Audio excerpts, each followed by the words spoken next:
Good morning, Way fam from Mumbai, India. I'm Ashley, this is Josh. Welcome to our channel. We sold everything we had to travel the world, and now we want to share with you the way away. So be sure to subscribe down below, give us a like, and hit that little bell so you can follow more of our adventures. Let's go.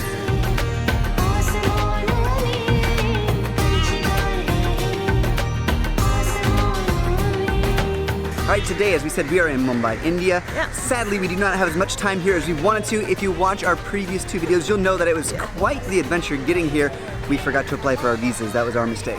Yeah, watch those videos. Yeah, Ridiculous. Very interesting, very fun. But today starts our full adventure here in India. We've only got a few days in Mumbai, and we're gonna start things off with a little cultural appreciation. Josh and I have been into India before, so we know a few things that we like. We got a hold of a company called Reality Tours, and they have promised us a cooking class today, but they don't normally offer those. They have lots of other amazing tours, so check out the link below. But today, one of the tour guides, Aunties, is going to give us a cooking lesson. We're gonna learn to cook Indian food. This is legit cultural, and I'm super stoked about it. We are so lucky to be here in the slum of Dharavi in the middle of Mumbai. Suresh, who is a guide from Reality, and his auntie, whose name is Madhuri. She's gonna help us cook today, and I'm super excited about it. We're gonna make some different Indian dishes, things that maybe you've never heard of, maybe you've never tried, but we will be able to suggest them to you, and you'll know exactly what to get when you come here to India. Like it's halfly done. Okay. So now we have to put salt and some other spices and make it ready. Okay, so his auntie has already prepared a few things. We have rice and potatoes already boiled. We're gonna be adding spices to different things, and Ashley is really excited because we're making something called chapati, which is probably one of her favorite Indian dishes. Tomato. Okay. Tomato and onion. How do you say Kanda. kanda? And how do you say tomato? Tomato. Tomato. Tomato. Tomato. Tomato. Tomato. Yeah. This is curry leaves. Okay. We saw these fresh the other day. Yeah. So now my aunt will guide you when she says you have to put it. Bam! Fresh. So fresh. Ready? Do I add them in onion first? It's a vegetable of beans. That's what it's called. Oh, okay. Put it all in.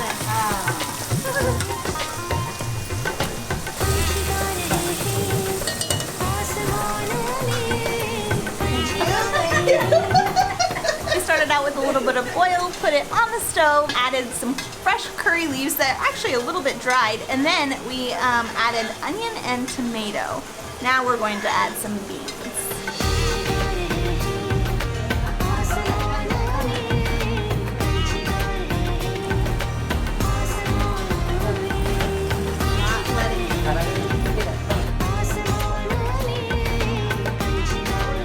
Last time we were in India, one of our favorite food was chapati. It's kind of a bread, so they take wheat flour, salt, a little bit of oil and water, mix it together, make some dough, and now we're going to have to roll it out so that she can fry it on a pan.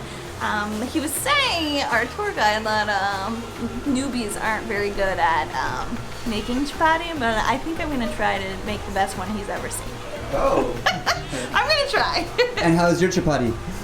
It's like I can make some unknown countries maps. That means he's not very good. Flour first.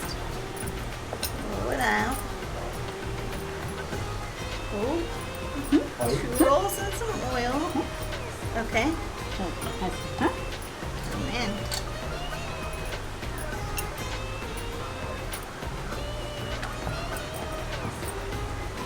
Okay, now you can try the whole thing. Okay.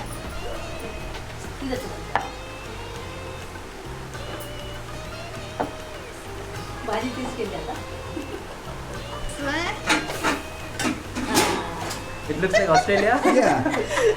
Okay. Maybe Madagascar. I don't know. Oh man.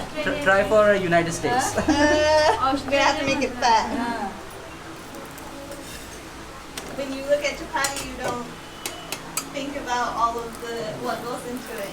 Yeah, it looks easy, but there is a good amount of skill in it. Yes. We're now making a sweet dish called keel. It's looking pretty good. There's some vermicelli as the base, and then there's cashew nuts that they're putting in now. They're also doing some other sweet things. Cashews. Fry up the cashews.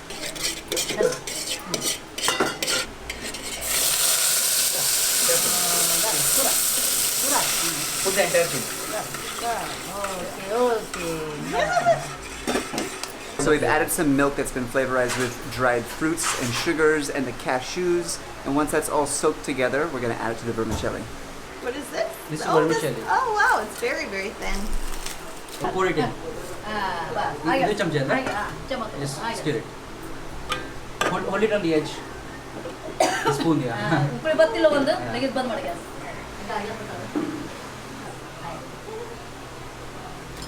Lastly, we're going to puff up these little papadums for our appetizers. We're gonna put them in oil and then you're gonna pop up. So how can we check if the oil is ready or not? We can. Okay, it's ready. Oh, it gets really fat too. Yeah. It's of rice. So rice papadum Oh, pops yeah. up very big. Okay. That one. Good. So so how you want to do? Should I serve for you or you want to do a self-serve? No, you show us how to do it. Sure. I think it's So traditional. this is the sprout beans which you cook. Yes. Okay. They'll be very good. Okay. The best. So I'll just serve for myself. And then this is the papad and this is the dal, lentils. And this is chapati. We of course we eat with our hands. That's a traditional way. Yeah. So we break a piece of this chapati Okay. and we You make a little pocket. pocket And then you split it yes in yes pinch it, yeah. so that your fingers aren't getting dirty. We can do like That's this or spicy. can- It comes afterwards.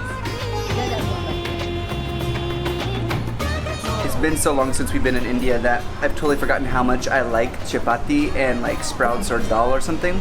It's seriously so delicious to just sit there with the bread and scoop it up.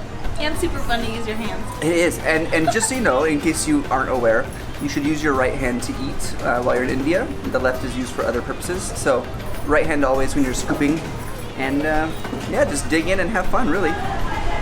like why in Indian culture we eat with our fingers, with our hands, is because we don't want to bring any artificial things in the middle, and at the same time we can sense the texture of the food before eating, the temperature of the food before eating.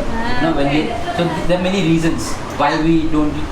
Most of the time, why we don't use spoons. Like if I'm eating food at my home, I will eat with my fingers only. Yes, if I'm eating out or if I'm eating in a restaurant or while traveling, of course I use spoon.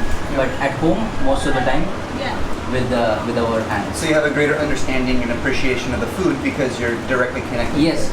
So that's how it is. It's very cool. And I didn't never have thought of the senses, like being able to touch it, because we never touch our food before we eat. Yeah, so many times you take a spoonful and Yeah. So ooh, it's too hot. So yeah, that's not that will not happen if you're eating with your fingers, because you already have a sense of the temperature and texture before only. Yeah. So yeah, eating with your fingers, the rice, it's a little bit tricky. Okay, I can give you a tutorial on it. Okay. So first, and keep your fingers relaxed. Okay, you don't. So you take the rice in your 4 fingers and you use your thumb as a spoon behind. Okay, keep it behind the food and you have to push with your thumb. Yeah, good. Yeah, like a little scoop. And slurp it. Yeah. Make a scoop and shoot. You can reduce the proportion of the rice to be more comfortable if you want. Yeah. Ooh, yeah. Yeah, where? We lived in India for 4 months. Oh, when was that? Like 7 years ago. Okay. What you did for 4 months? We were in Tamil Nadu for a while, in Trichy and in Chennai. We taught English. Thank you, Auntie. Oh, thank you. It was delicious. This is our dessert after our delicious lunch. All the noodles have soaked up the delicious flavors from the milk. I haven't tried it yet. It looks like Wheaties that have sat in milk for a while. Okay, yeah. Because the noodles are made from wheat, so it's probably something similar. Sure.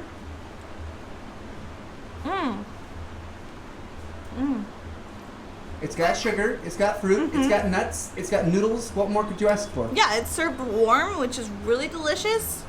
I actually really like it. But it does taste kind of like cereal, and then you have the a little bit of crunch from the nuts that we put in there at the very beginning. It's not too sweet either. Not something like it's something that you could just eat it all and not feel gross afterwards.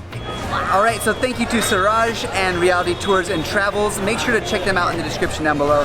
Now, like we said before, they don't actually do food tours, but this is our only opportunity. They do food tours, but they don't They do cooking tours. So this is a very special experience that we gotta share with you. Yeah. And if you come here, you can do a food tour with them as well as a tour of the slum. It's super interesting. Yeah. Sadly, we didn't have enough time to share that with you on this video. I think they have like 8 different tours that you can do, and something amazing about this company is that 80% of their proceeds that they make from their tours goes right back into the community. They have a school where they have children in, and like just so many great things to community, and I love that, and I love that we can be a part of it. Yeah, it's a local charity, it's a local business, and it's helping the local people that they live with on a day-to-day basis. And they've been doing it for 12 years. Yeah, and we have a friend here as well. Hello. Welcome to India. Yeah, so we're in India, as you can tell. So cool. Anyways, we're actually gonna buy tickets to go to Goa, but we got way too much for this video. Cooking was so fun. It was awesome. That we don't wanna taint it with some more videos. So next video we're gonna pick up now, but Wei fam, I hope we encourage you to get out there and travel today. And we'll see you in the next video. Goodbye. Bye. Bye. Bye, Dado.